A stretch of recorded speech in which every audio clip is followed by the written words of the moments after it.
कभी सोचा है कि एक छोटा सा फैसला पूरी जिंदगी बदल सकता है? एक लड़का था जिसका नाम था अजय। वो हर दिन यही सोचता था कि अभी तो समय है, कल से पढ़ाई शुरू करूंगा। सुबह उठते ही मोबाइल, फिर दोस्तों के साथ समय बिताना और रात को देर तक वीडियो देखना, यही उसकी आदत बन गई थी।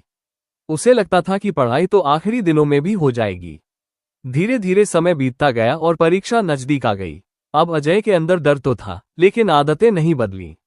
उसने किताब खोली लेकिन ध्यान नहीं लगा। दिमाग में बस एक ही बात चल रही थी, काश मैंने पहले से पढ़ाई शुरू की होती।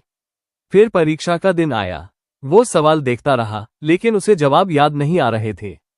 किसी तरह उसने पेपर पूरा किया, लेकिन अंदर से वह जानता था कि इस बार कुछ अच्छा नहीं होने वाला। जब रिजल्ट आया तो वही हुआ जिसका डर था। अजय फेल हो गया। उस दिन पहली बार उसने अपने माता पिता की आंखों में निराशा देखी। दोस्तों ने भी उससे दूरी बना ली। वो अकेला बैठा सोच रहा था कि गलती कहाँ हुई। तभी उसे एहसास हुआ कि गलती किसी और की नहीं, उसकी अपनी थी। उसने समय को हल्के में लिया था। उस रात अजय को नींद नहीं आई।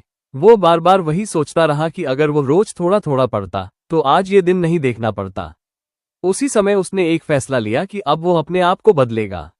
अगली सुबह उसने बिना किसी बहाने के किताब उठाई। शुरुआत आसान नहीं थी, मन बार बार भटकता था, लेकिन उसने खुद को रोका। उसने तय किया कि रोज थोड़ा थोड़ा पढ़ेगा, चाहे मन लगे या न लगे। धीरे धीरे यह आदत बन गई। अब मोबाइल का समय कम हो गया और पढ़ाई का समय बढ़ने लगा। दिन बीतते गए और अजय को खुद में बदलाव महसूस होने लगा।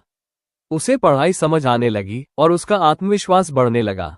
अब वो पहले जैसा नहीं था। फिर अगली परीक्षा आई। इस बार वो तैयार था। उसने पेपर देखा और मुस्कुराया, क्योंकि इस बार उसे जवाब आते थे। उसने पूरे आत्मविश्वास के साथ पेपर लिखा। जब रिजल्ट आया तो सब कुछ बदल चुका था। वही अजय जो पहले फेल हुआ था, अब क्लास में सबसे अच्छे नंबर लाया।